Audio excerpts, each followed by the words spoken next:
Bem-vindos ao Dating on Divan, um podcast onde nós te sugerimos como viver com mais leveza, equilíbrio e propósito. Hoje nós vamos falar sobre um assunto que mexe com quase todo mundo: trabalho. E a forma de se trabalhar tem mudado demais. Então, nós estamos aqui nessa mesa com dois especialistas no assunto e vamos falar sobre direito trabalhista. Seja muito bem-vinda, Larissa. Obrigada, Carol. Prazer estar aqui. Obrigada, Tati. Imagina, um prazer. Bem-vindo, Kleber. Quer dizer que é um prazer ter vocês aqui. Prazer é todo nosso. Muito obrigado pelo convite e espero que seja um podcast extremamente agradável e que a gente possa, fazer um bate-papo bem legal, Chique. Com certeza será. Tudo bem, Tati? Tudo bem.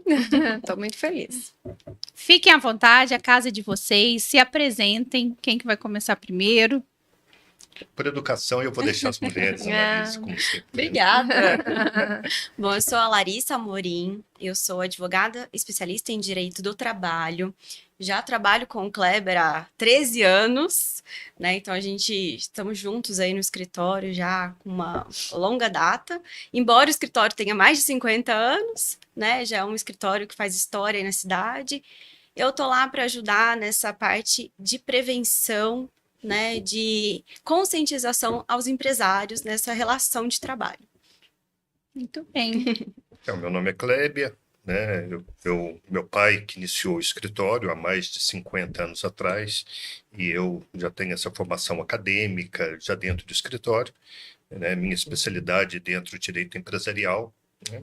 Então, a gente está hoje aqui para estar tratando de vários assuntos, vários temas e que seja extremamente esclarecedor para o nosso público. Muito bem. Eu vou começar com uma dúvida. A doutora Larissa falou a respeito da prevenção. Por exemplo, a gente, né, tem uma empresa, uma microempresa. Em que momento que eu busco essa prevenção? Como que vocês podem me ajudar? O que é isso, né? O que é direito preventivo? Não é? A gente fala em medicina preventiva, é da minha área, eu entendo. Mas o que é o direito preventivo? O que a gente pode entender aí? Tati, eu acho muito importante a gente tratar desse assunto, que é um assunto que às vezes não é muito debatido. O empresário, ele vai procurar o advogado a hora que a bomba já está estourada, né? Que é aquele momento, chegou um processo aqui, fui citado de um processo, meu ex-funcionário está entrando com um processo, o que eu faço? E agora? O advogado, nesse momento, ele só pode fazer uma contestação e defender perante a justiça. É isso que vai fazer. O que a gente faz quando a gente está falando sobre uma questão preventiva? Então, a gente faz uma avaliação da empresa. A empresa, quando tem já um empresário, um funcionário, já é suficiente para a gente fazer essa prevenção. Tá? Então, a gente faz pensando na área da médica, assim, é quase uma anamnese que a gente faz da empresa, analisa todo o panorama dessa empresa, consegue enxergar os riscos, os potenciais riscos desse negócio e já pensar lá na frente. Então, o que eu posso ir arrumando dentro dessa empresa para que no futuro não tenha um processo, não tenha um litígio ali, porque aí, senão, na hora que já tem o litígio, já não tem muito o que fazer, é só fazer uma defesa judicial. Então, essa prevenção é muito importante. Primeiro, porque o empresário, ele consegue, inclusive, fazer uma previsão de quanto que é o risco trabalhista dele, né? Então, às vezes, a pessoa, né, tem uma empresa, tem ali 5 funcionários, você precisa entender qual que é o seu risco trabalhista. A gente, pensando num risco trabalhista, até quando, se esses funcionários, os 5, vamos supor que os 5 resolvem pedir demissão no mesmo dia. Isso já é pensar a longo prazo. Olha, eu tenho caixa para pagar as 5 rescisões que eu preciso. Então, isso tudo entra na contabilidade, pensando numa prevenção e o que eu vou fazer se acontecer, de fato, isso. Se os meus 5 funcionários entrar com processo contra mim, né? Não, e pensando nos 5 funcionários pedir demissão, algum problema a empresa tem, né? A gente tem que trabalhar mesmo isso, né? Porque às vezes a gente não conhece lei, né? Não é da nossa área. Eu acho que, assim, o empresário, quando ele vai abrir a empresa, ele não sabe disso, você vai Não, não aprendendo sabe. muito, né? Eu não sabia nada, você vai aprendendo, Sim. né? Desde contrato de trabalho, né? Tem que revisar, ver se aquilo que está no contrato realmente é o que é o pré-estabelecido, que, né? Não é Porque mesmo? as mudanças são constantes, né? É, E o empresário, ele vai indo muito no intuito, né? Assim, porque eu acho que isso está dando certo, eu vou indo, vou levando. Não deu problema, então não deu problema, eu estou no caminho certo. Mas ele está contando com a sorte, né? Muitas das vezes ele está contando com a sorte, porque o caminho escolhido juridicamente não está correto, né? Então, essa questão da advocacia preventiva, a gente vem para fazer essa análise, o caminho, o risco que você está correndo. é o minimizar, né, os Minimizar o risco. riscos. E aí, vocês né? têm uma porcentagem hoje de quantas empresas trabalham dessa forma preventiva? Aí está crescendo bastante. A gente vê num médio a grande empresa, isso já é uma política adotada nessas médias e grandes empresas. O que a gente tem tentado levar são para as empresas menores, porque quando tem um processo, essa empresa menor, o impacto sofre para ela é mais. muito mais sofrido. Uma média empresa, ela tem um caixa ali para suportar um processo trabalhista. Às vezes, o que até o empresário não pensa muito é que não é só o funcionário que pode entrar com o processo. O Ministério Público também pode. O cliente. O cliente pode. Então, assim, são várias questões que estão envolvidas, né, nessa situação. Então, a gente gosta de alertar que não a área preventiva, essa prevenção, ela não é só para o médio e para o grande empresário.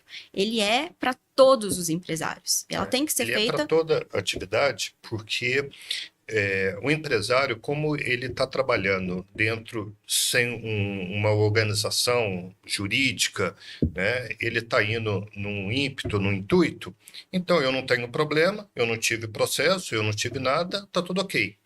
E aí ele fala assim, mas para que eu vou contratar um advogado, né? Para que eu vou contratar um escritório para fazer uma advocacia preventiva se eu não tenho litígio? Porque ele só entende que ele precisa de um advogado A hora que já tem um na problema. hora, né, que a vaca foi pro brejo, na hora que já queimou, Estourou a bomba. na hora que o circo pegou fogo. Né? A gente vai ao médico, né? Não é na hora que eu preciso fazer a cirurgia. Eu vou no médico exatamente para fazer uma prevenção, né? Eu quero cuidar da minha saúde. Então, o empresário ele precisa cuidar da sua saúde, né? Da sua gestão de negócio. E aí que entra a advocacia preventiva. E aí tem uma questão bastante interessante que eu acho que vale a pena esclarecer, assim, o que é o direito trabalhista? É um segmento que vai regulamentar o papel do empregador e do empregado, os direitos do empregador e do empregado, os deveres, e então trabalha dos dois lados, protege os dois lados, né? Não é só a questão do empresário em si, do empregador em si. A gente, como advogado empresarial, muitos pensam, então você é contra o trabalhador? Não. Muito pelo contrário. Exatamente. A gente implementa políticas para que sejam adotadas as regras trabalhistas. Sim, então, e inclusive hoje fala-se muito, né? A gente tem discutido muito isso, inclusive nessa mesa, sobre a questão emocional dos trabalhadores, né? O quanto tem se feito, o sistema tem feito movimentos para que cada vez mais isso seja de fato realmente aplicado e executado dentro das empresas. Então são áreas, papéis que vêm olhar para os dois lados, não só para o lado do empresário. E a gente tinha muito essa cultura, né? Sim. Que olhava só para o lado do empregador, só para o lado do empresário e queria ferrar o funcionário. E na verdade não é. É justamente para trazer o equilíbrio entre um papel e outro. A pergunta que eu queria fazer para vocês é: a forma de trabalhar hoje mudou muito. Hoje a gente tem freelance, home office, PJ prestando serviço terceirizado, coisas que a gente não via 10 anos atrás. Exato. Como que está a justiça diante disso? Isso aí é um tema, né, atual, extremamente polêmico ainda, né, porque são novas modalidades de contrato de trabalho. Sim. Né? Então, muito desses são trabalhos que emergiram depois da pandemia, Sim. Né? Que é o home office, o trabalho digital, né? E o trabalho via plataformas, né? iFood, uberização de Uber e tudo mais. Então, a Justiça do Trabalho, ela é uma coisa nova ainda para a Justiça do Trabalho, para ela entender o funcionamento disso, né? Porque muitas das vezes o funcionário, ou melhor, o empregado, ele prefere trabalhar sem uma autonomia, sem um vínculo que caracteriza uma relação de emprego. Dá mais liberdade. Dá mais pra ele. liberdade. É. Eu tenho um MEI, eu trabalho na hora que eu quero, eu chego na hora que eu quero. Ele não está subordinado a diretrizes do empregador. Uhum. Né? E às vezes o empregador também ele prefere trabalhar dessa forma. Só que às vezes lá na frente, por qualquer situação, há um gargalo e esse prestador de serviço fala assim, mas isso agora eu vou reclamar meus direitos. Sim. Agora eu vou reclamar meus direitos. Agora eu quero férias, eu quero 13º, né? Eu quero fundo de garantia. Então, é um tema que a Justiça do Trabalho está trabalhando com isso, porque aí eu tenho que analisar a autonomia da relação de trabalho entre o que eu e você escolhemos no início e depois para falar assim, não foi escolhido nada disso. E aí entra muito a questão emocional da realidade do momento, né? Exatamente. As pessoas andam muito mimizentas e hoje não... É um mimimi direto. E não, muito mimizentas e não sabe lidar com frustração. E aí o que eu tenho percebido inclusive eu tenho um filho de 23 anos, segunda-feira eu tive uma conversa de gente grande com ele, falando com eles exatamente sobre isso. Falei, olha, a vida custa. A vida tem um preço. Nada nessa vida é de graça. A vida tem um preço. E você precisa ver qual que é o preço que você está disposto a pagar. Porque você ser um CLT tem um preço. Você ser um MEI tem um preço. Você ser um desempregado também tem um preço. Então, quando a gente toma uma decisão, a gente tem que estar maduro emocionalmente o suficiente para você saber que até aonde vai a sua força, a sua capacidade de sustentar o preço daquela decisão que você tomou. E hoje as pessoas não querem lidar com isso. Elas querem só o venha a nós, né? Exatamente. De tudo que é oferecido, só o venha a nós. E nesse aspecto, né, tem uma decisão, trazer uma ilustração aqui. Toda essa relação de pejotização, né? A Justiça do Trabalho, na sua essência, sempre entendeu que a pejotização, que é um contrato de prestação de serviço da pessoa jurídica com o empregador, que isso é uma fraude. Porque é o empregador que impõe ao prestador do serviço, fala assim, em vez de eu te contratar, está aqui, você cria um MEI, né? Vamos fazer um contrato de prestação de serviço, onde que aí eu não tenho que pagar férias, não tenho os direitos trabalhistas. E teve uma atualização recente, não foi? Uma atualização recente. E existe uma enxurrada de processos trabalhistas onde se discute isso, né? Porque esse exemplo que você está falando do seu filho, que você colocou, tem um preço a se pagar, você escolheu esse caminho, então siga esse caminho, né? E depois esse prestador de serviço fala assim, não, isso aqui não é uma pejotização, isso aqui é uma relação de trabalho, isso aqui é um contrato de trabalho. Aí vai para a Justiça do Trabalho. A Justiça do Trabalho vai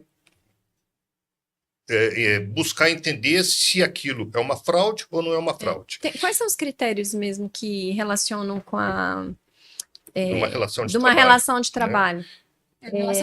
Tem uma diferença, tá? Relação de trabalho e relação de Quando emprego. a gente fala de relação de trabalho, relação de emprego, tem uma diferença. Então, a relação de emprego é o vínculo empregatício. É o aquilo que CLT. a gente fala, o CLT. Então, tem os requisitos: pessoalidade, habitualidade, subordinação, onerosidade. Então, tem que ter todos esse conjunto de requisitos. Para poder isso é a relação comprovar de emprego. Uhum. Quando a gente fala relação de trabalho, é isso. Eu posso contratar um freelancer, posso contratar de outras formas, vamos dizer assim. E agora, então, o Supremo, né, vamos falar assim, ele avocou essa decisão, todos esses processos, para falar que como que nós vamos decidir essa questão da pejotização. Se isso é a Justiça do Trabalho que vai decidir ou é a Justiça Comum. Porque quando é um contrato via MEI, né, via pejotização, então, em regra, isso é um contrato que tem que ser discutido. É um contrato comercial, é um contrato de prestação de serviço. né? Não é um contrato de emprego, né? Onde que teria que E normalmente isso pode ser feito a curto, médio e longo prazo? Ou tem alguma lei que não? É um contrato de prestação de serviço a curto, médio? Não tem prazo, mas o que tem que entender é que não pode estar esses requisitos da relação de emprego. Porque se eu tiver os requisitos da relação de emprego, não posso falar de contrato. Aí a gente tem que falar de um vínculo empregatício, CLT. Mas vamos supor que a gente fez um contrato e esse contrato era para durar 3 meses e durou 6 anos e depois disso minha ficha caiu que eu poderia estar com uma carteira assinada há 6 anos. É isso que acontece quando isso há fraude. A gente consegue perceber quando é realmente um contrato para burlar e não pagar os direitos trabalhistas, vamos dizer assim, e um contrato de fato. Ó, você está prestando serviço, mas eu estou gostando, vamos manter assim. Porque você não está com aquela habitualidade. Você vai trabalhar a hora que você quer, você tem que ter o risco. Aí você vai olhar os dois lados. Vai olhar os dois lados, né? Um contrato de trabalho, um contrato de emprego que tem vamos falar assim, via CLT, o funcionário ele não pode faltar. Se ele falta, eu tenho que avisar por que eu faltei. Tem que levar um atestado, né? Justificar. Agora, eu não vou e falo para a Tati no meu lugar. Isso. Né? Então, isso eu ou não posso. Ou não vai mesmo, né? Ou não fala vai. assim, ó, não vou. Dentro do contrato, vamos falar assim, de pejotização, de prestação de serviço, dependendo do tipo da relação, eu posso fazer isso. Né? Essa área aí vai do bom senso, da responsabilidade do serviço que está sendo executado, se aquilo não vai se prejudicar o andamento do serviço, eu não vou e pronto, e está tudo bem. E está tendo uma tendência para pejotização? Só um minutinho antes de vocês responderem para a gente falar de um dos nossos parceiros que está aparecendo aí na tela e vocês já entram com a resposta. Tá aparecendo aí pra gente Colégio Gênios. Se você está procurando um colégio de maternal a fundamental, período integral, com horário super diferenciado, um colégio cristão, com princípios familiares, fica ali na Praça João Pinheiro, falar com o Fernando e com a Kelly. Colégio Gênios. Fora as atividades curriculares, né, tradicional, eles também oferecem várias atividades extra classe. Balé, cross-kid, natação, queimada, futebol, enfim, tem uma infinidade de coisas lá. Entre em contato com eles aí, tá aparecendo aí para vocês o contato deles. Vamos à resposta. Isso ainda está se discutindo, tá? Como é tudo muito novo, ainda estamos em discussões. Os processos que têm contratos, né, eles estão tendo uma tendência para ir para a justiça comum. Porém, aqueles que não estão com contratos firmados, porque acontece isso, eu vou contratar um prestador de serviço, mas não vou fazer contrato. Pode ir no horário. Geralmente motoboy, né? Não tem um contrato ali escrito, né? Um contrato formal. Né? Esses que têm hoje você vem, hoje você não vem. Esses que não têm o contrato, eles estão já seguindo para a justiça comum. Mas, assim, ainda está uma grande discussão, tá?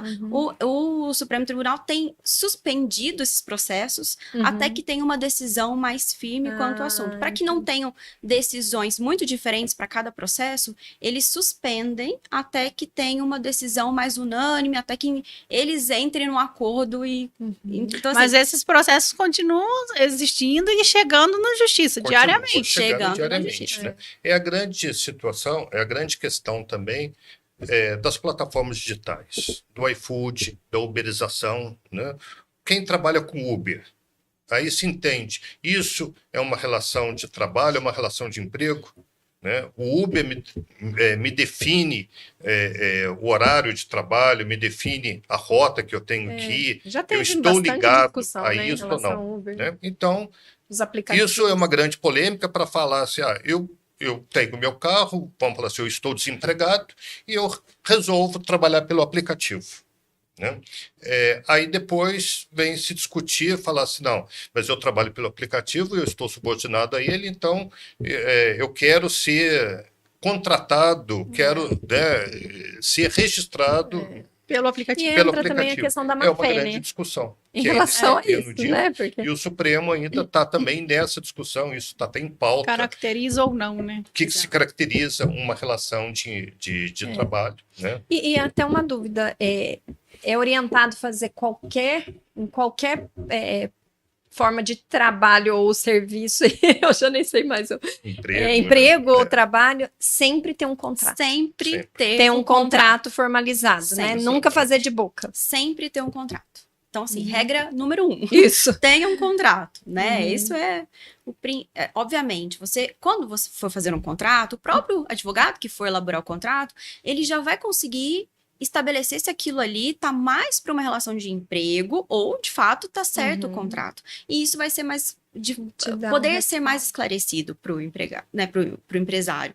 Então, ponto principal, faça um contrato, tá? E aí o próprio advogado vai conseguir definir se aquilo de fato é um contrato que está sendo burlado ou realmente deveria fazer uma contratação com o CLT. Porque se a gente tem um contrato e isso lá na frente for caracterizado como um vínculo empregatício, o custo é muito mais caro. Eu não sei se na área do direito a gente está muito acostumado com uma frase que é quem paga mal paga 2 vezes.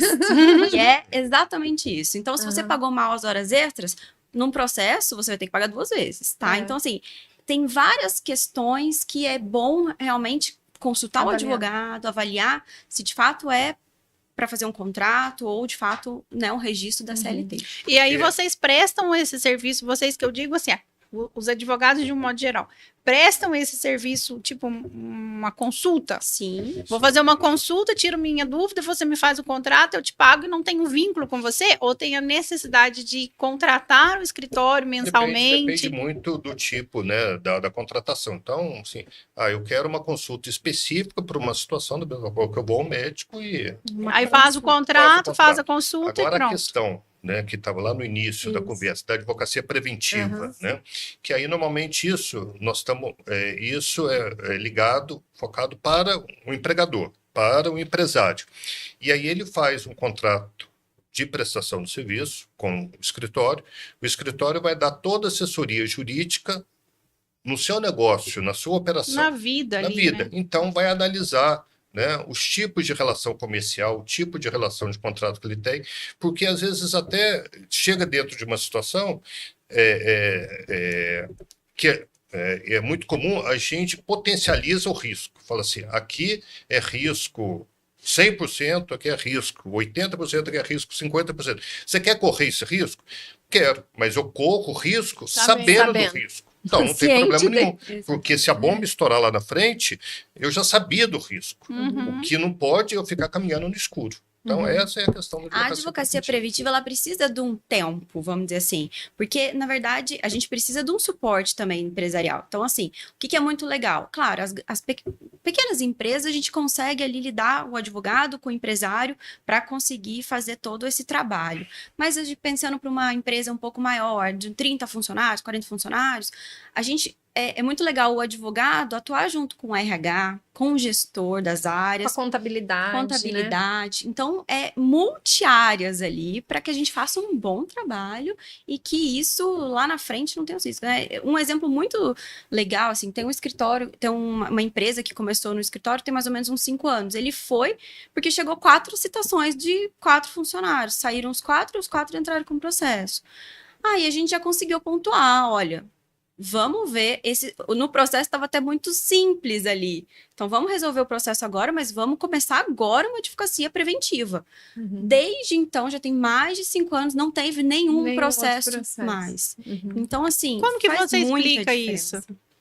Mostrando em números. O empresário, ele gosta de ver em números. Né? Então, olha, o teu risco é esse. Você tem um risco de... Não, assim, o que levou antes da advocacia preventiva... ter esse número, porque 4 funcionários pedir demissão e entrar na justiça de uma vez, algo estava muito errado, né? Exatamente. É aí que entra também a questão de a gente entender o negócio, né?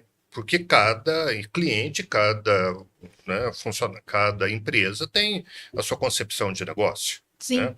Então, hoje a gente tem uma escassez enorme de mão de obra. Sim. Né?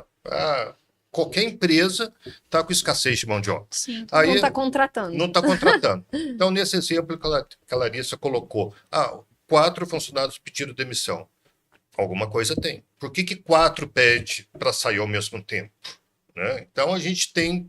A advocacia preventiva vai nisso. Nós vamos lá na causa. Né? Lá Até entender a Para realidade. entender por que está acontecendo isso, né? Um ambiente de trabalho não é sadio, né? A remuneração que a é remuneração justa. Os benefícios não é não justa, tão os benefícios, bons. né? E aí que você vai, a gente vai E tateando. aí vocês tudo isso. conseguem trabalhar isso com o empresário? Tudo isso. Porque aí vocês entram, faz 5 anos que não sai ninguém. Ou seja, a gente mostrou para ele que aquilo que ele acha que é despesa, na verdade, é investimento para diminuir a Exatamente. rotatividade. Exatamente. Bacana. Eu achava que, olha, sinceramente, eu achava que vocês iam lá só fazer defesa de processo, juro.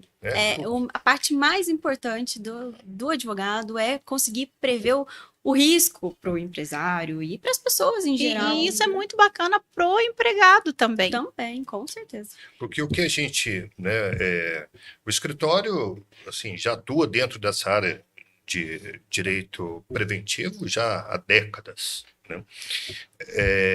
E a importância disso é exatamente você minimizar os riscos, porque ninguém quer ficar trabalhando com processo, Sim, né? Seja o advogado, seja o cliente, né? sim. Quando eu vou ao médico, eu não quero Trabalhar com a doença. Eu não quero trabalhar com a não doença. quero Eu não descobrir a quero, doença. Chegar até eu não a quero cirurgia. ir na mesa de cirurgia. É. Né? Então, eu quero um tratamento para que eu tenha uma boa saúde física, mental, etc. isso Então, eu mesmo. tenho que seguir tudo aquilo que ele me passou. Então, é esse trabalho do advogado dentro de uma situação preventiva. E aí, o empresário, ele se vê satisfeito de falar assim, olha, né, eu estou com vocês, estou fazendo uma política preventiva e não estou trabalhando com risco zero, né? Estou minimizando esse risco, não estou tendo processo judicial. Mas eu acredito assim, esse é um verdadeiro sonho de todos nós, né? Que as pessoas trabalhassem dessa forma. Eu sou psicanalista, sou terapeuta e, infelizmente, e trabalho com relacionamento, né? As pessoas deixam para ir no consultório a hora que a coisa já desandou de uma forma que Infelizmente. tá tudo quebrado, não tem mais muito o que fazer, já tá os dois extremamente feridos. Que bom seria se as pessoas fossem antes de realmente ter um burnout, antes de realmente entrar numa depressão, antes de realmente entender que o relacionamento acabou, mas que não precisa se ferir ao extremo. Vamos encerrar antes da gente se machucar tanto assim. Eu acho que é o sonho de nós 4 aqui, né, que as pessoas tomassem consciência disso e procurassem fazer de maneira preventiva. É mais rápido, Ganha-ganha, né? Todo menos. mundo Ganha-ganha.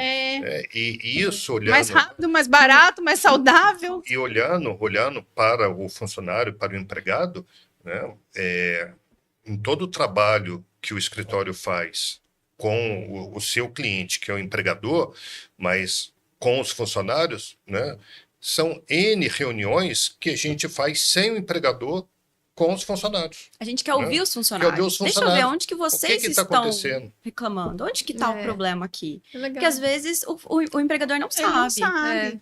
É. Ele não vê sabe. o que o funcionário vê, né? Isso é muito importante. Você que está acompanhando o nosso bate-papo, está gostando, fica aí.